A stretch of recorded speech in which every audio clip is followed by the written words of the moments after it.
So for today, I wanted to talk about another subject that just comes up all the time, and it's an important conversation, kind of a difficult one to go into because there's a lot of nuances to it.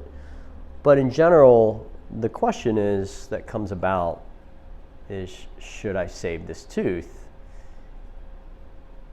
So the scenario, if I could try to paint one, would be I'm seeing a patient for the first time. We're going over their new patient exam, as you know we do, which is really in depth. We take the tour of the mouth. We do health history, patient dental history.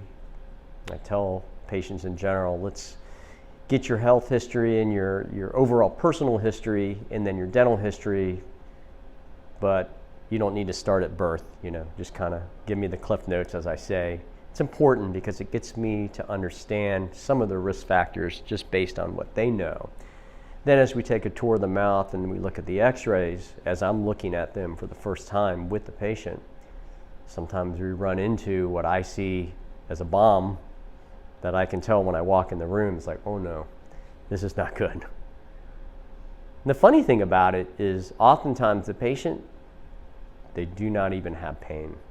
So you can imagine the difficulty of me expressing that we have a lot of heavy lifting to do in order to save this tooth, and what the patient is thinking, how much money is this going to cost? And to be honest with you, that's what I'm thinking too. This is going to be difficult because the amount of money that we have to pour into this tooth, is the patient going to get the return on investment, right? Very difficult combination of things to understand if that's going to work out in the patient's favor. And as I tell my patients, I am always going to look at that perspective of, is this going to work out in your favor, right? So again, this scenario is we're looking at the x-rays and I see a tooth that has had everything, right?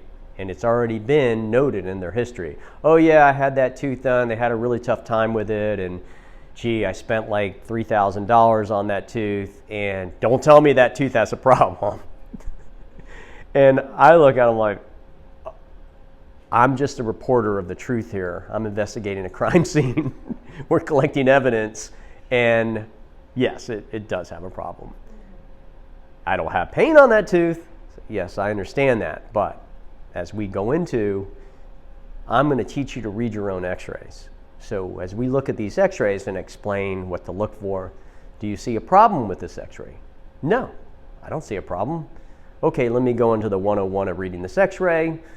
We're going to look for dark areas where you shouldn't see dark, and these should be areas that are wider. As you see at the end of that root, there's a dark area, which means that there's an abscess there.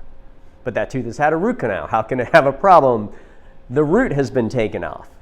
No, this still has a root. The nerve's been taken out, but there is an infection that is still there. Well, why don't I have pain? Well, you're lucky you don't have pain now, but you will have pain eventually. So you can see how this conversation is going. It starts to feel kind of like a tug of war. And where I'm trying to go with the patient is, let's get on the same team and investigate this together. So now, once we get to the point where the patient understands we're on the same team and I'm looking after their best interest, then the conversation changes a little bit. And it becomes, well, what should I do? What would it take in order to fix this tooth? Because now they do understand that there's a problem, and what the problem is in this particular scenario is a tooth that has had a root canal, it's had a crown, it's had a post and core, and it may even have had a second root canal. And now we're looking at what else do we do with this tooth to fix it. And if you've been around me long enough, you know the scenario or the story that I talk about is a tooth has 5 lives. The tooth had a life where when you were a teenager, it got a cavity, did a filling. When you're in your 30s, the dentist said, oh, this filling's starting to go bad. Doc, can we fix it with another filling? I think we can. You put a bigger filling. The bigger filling was really close to the nerve. because during your college years, you may have strayed away from the dentist, things got a little out of hand. Now you're replacing it with bigger filling, and the dentist goes, you may need a root canal at some point in the future. Tooth starts to develop a crack in it, maybe somewhere in your 40s. Doctor goes, we need a crown. Patient goes, do I need a root canal? Maybe not, maybe. Let's crown it. I thought you always needed to do a root canal when you do a crown. Not always. We're going to give the tooth the benefit of the doubt, right? Assuming you don't have symptoms. Crown the tooth. Patient goes along really well for a while, but this is a tooth now where we introduce the term a prognosis. My assistant Hector says, Doc, what's the prognosis on this tooth? I say, this one has a guarded prognosis. Patients should pay attention to what that means. A guarded prognosis means the chance of you having this tooth in 5 years is pretty slim. I'd say less than 50-50, at least without further treatment. So now what are we on? The third life of the tooth? Had the filling, the bigger filling, the crown. What's the fourth life? A root canal. We're going to keep the tooth going. Fourth chance on the tooth. So filling, bigger filling, crown. Patient develops symptoms maybe 2 years later when they bite down. Hurts a little bit. Or, can't eat ice cream on this tooth. What do you mean? Well, if I eat ice cream on this tooth, it hurts. How long does it hurt? Hurts for just a couple seconds. Okay, that may not be a problem. Important to note. If you have discomfort to cold, it kind of smarts a little bit, as my older patients like to say, and then it goes away. It may just be something transient, right? Don't get carried away with that. Don't be jumping into a root canal at that point. But if it gets cold on it and now it's like, oh, a minute later you're still holding your mouth so you can warm the tooth up, guess what? You need a root canal. Or it doesn't hurt to cold, but you bite down and it hurts. Could mean other things. So we won't go into too much of that, but suffice to say, at this point, the tooth needs bailed out one more time. So to bail it out, the other instrument that we have in our armamentarium is a root canal. You get into the conversation of, do root canals work? I've heard bad things about root canal. Let's just say that root canals have been around for a long time and we couldn't save a lot of teeth without them, and when done properly, it's an extremely effective modality to help you get to 100 with all your teeth. So we do the root canal. The question at this point becomes the patient's thinking, gee, I've already spent a lot of money on this tooth. Doc, can't we just pull it? I have to take that in consideration because Hector, my associate and assistant, knows he's going to tell him, depends. I like to tell patients that under most situations, there's a couple of teeth that you might be able to do without. One of those teeth would be a wisdom tooth. So if we have this scenario going on in a wisdom tooth, forget about it. I'm not even going to do the crown on the tooth unless somebody really twists my arm, right? It's going to be in the best interest of the patient. Take that wisdom tooth out. Let's not mess with that. Let's not put money towards that. Let's put the money into something else. If it's a 12-year molar, do you know which one the 12-year molar is? It's in the very, very back of your mouth, just in back of your 6-year molar. So your 6-year molar is a workhorse, right? This is a tooth that everybody needs. It's like I tell people to beg, borrow, steal to keep your 6-year molar, right? So in general, I tell patients, we want to keep 6-year molar and forward at all costs. Most of my patients that have been with me say, yes, I know, that's the mantra. We're keeping 6-year molar and forward. Sometimes you need the 12-year molar too. In the scenario where you may think about investing more money into a tooth that has already had a lot of work would be somebody who really has a tough bite, who needs every worker that they can to keep the force distributed, which means somebody who walks in and their muscles are flinching and they have a pretty muscular face and they already have a history of breaking lots of teeth.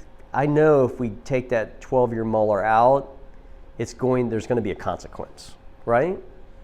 And so this would be a scenario where we really have to dial in the process of, does it make sense to invest more money to save this particular tooth, or do we want to go and skip the 5th life and go to a new life? Do you know what the new life would be? An implant, yes, that would be the new life. So then the patient will tell me, well, doc, why don't I just get the implant now? And, that's a valid question, and it's different for everyone.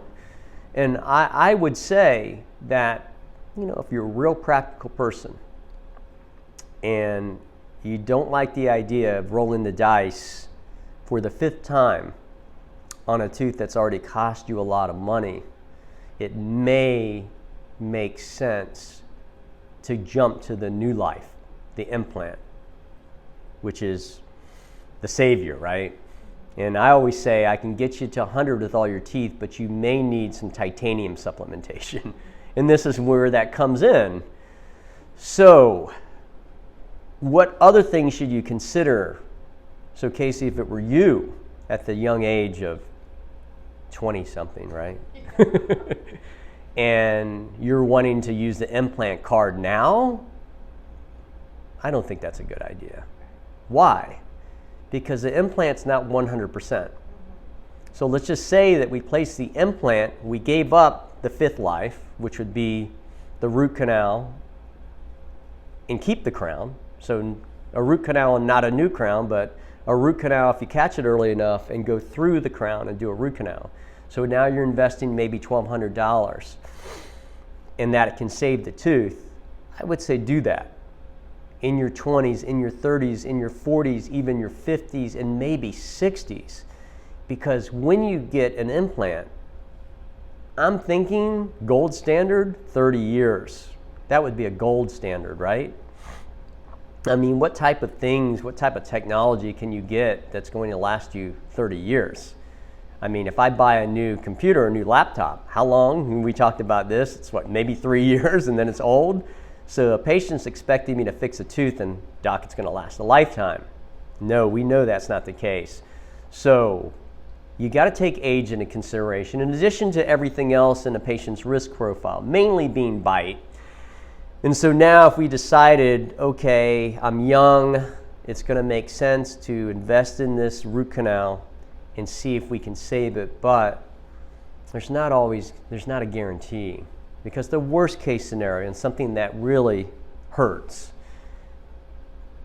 and I like to go over worst case scenario with the patient. I say, Casey, the worst case scenario is you can do this root canal and potentially still need to pull this tooth, and let's talk about that. Let's have a conversation about that, because again, my perspective is coming from, I honestly want to do what's in your best interest, and I would feel really terrible if we did this and we end up having to take the tooth out. So let's play that scenario out. You say, doc, I love it, makes sense, I'm going to go ahead and invest the money, I'm going to get the root canal done, we can save the crown, I'm going to be out of jail again. You come to me, I check up on things at your next cleaning. You say, hey, doc, you know that tooth that you wanted me to do the root canal? And I say, well, wait a minute. We made that decision together, right? No, you wanted me to get the root canal. My patients don't say that because we go over this scenario. They own it. We're in it together. But it does happen, and it used to happen. But now they're like, the conversation is, you know the tooth that we decided to do the root canal on? Yes, I do. I'm having trouble on that tooth. Not like I was before, but if I chew really, really hard things, I got to chew on the other side. And I say, gee, you probably feel kind of bad about that you invested the money and it's there, but you can't really use it to chew. No, I can chew on it. Oh, but you can't chew hard things. No. Give me an example. If I'm eating bacon, I feel a little uncomfortable chewing over there because it hurts every now and then. So I chew on the other side. And listen, I'm feeling the pain. I really do. I feel the pain, and I'm concerned. How do you console a patient, at that point? It's like, okay, I know what's going on. One of two things. One thing is the bite's off a little bit, and patients don't get that connection. Wait a minute, you mean you're going to adjust it and the pain's going to go away? I said, well, that's the simple first thing to do. And it works maybe 30% of the time. So we adjust that. Patient goes, boy, it feels better already. That's a good sign. And they come back. I don't see them till their next cleaning. I go, Casey, how's that tooth doing? I haven't heard from. Oh, I forgot about that. That's success, right? Yeah, I chew anything over there. I chew nails over there. Oh, okay, great. Fantastic. Or they come back 2 weeks later, they're on the schedule, and again, my stomach's like, oh no, she's on the schedule. What's going on, Casey? I know it's not good. She doesn't want to come see me. Yeah, that tooth is really, I can't chew on it. Now we're making a decision together, and guess what that decision is? Probably going to have to take that tooth out. Now, this doesn't happen a lot, but ultimately the patient's thinking, and this is why this is such an important conversation to have in earnest with a bunch of people, is why didn't you know? Because I'm going to tell them the tooth is cracked. And the patient's going to say, why didn't you know that? Couldn't you see that on the x-ray? And that is the oldest problem in dentistry, is a cracked tooth that goes all the way through the tooth, down through the root, and into the surrounding ligament of that tooth. And the telltale sign is you've had everything done to that tooth, and then you bite down on something hard and it hurts real quick. And then you let go and it's okay. And then it's like, I know that's a cracked tooth. It is a very difficult thing to diagnose. You can't see it on the x-ray unless it's really cracked all the way through, and that happens where it's just cracked and it's just like, but it doesn't happen when there's a crown on there because the crown's holding it together. But we get people that have a tooth that hasn't been through all the lives and they just crack it. And I look at it and it's like, oh, okay, we got two pieces of the tooth moving separately, wiggling. That's easy to diagnose. The harder one to diagnose is the scenario we're talking about now. And believe me, lots of people have had this scenario and it's a nightmare. So at that point, it seems like we made the wrong decision. But in most of the time, that is more the exception, not the rule. So, should you have taken the tooth out in the first place? And again, I'm back to that full circle. I would do it again because remember, what we're not talking about is the 90% of patients who were happy campers. And that's why you keep doing it. And so, suffice to say, there are a lot of other things, and this is one example, on the example of should I keep the tooth, okay? This is the nastiest story. But you want to sit down with your dentist and you want to talk it out. Because again, if there's one theme that we always discuss, it's sit on the same level. It's not the old days where the doctor was in the lab coat and the doctor was the doctor and you don't question the doctor. Everybody now knows we're all armed with information, and that's what I'm trying to give everybody is information. This is highly clinical information and maybe too much for people. But I know my audience is they always say they do their research. This is research, right? So this is a good amount of information for you to come into your dentist with and have questions, good questions. Run scenarios through. If your dentist has the attitude of, you know what, I don't have time for this. If you don't want to listen to me, go somewhere else. You're at the wrong practice, right? So I think that there's a lot of good information there that would help you. And this is part 1 of 10 because we can go over a lot of other, but remember, this was the saddest story. So hopefully you have a 5th life and the root canal lasts and you get 30 years out of it. Remember, that's a gold standard. Thank you.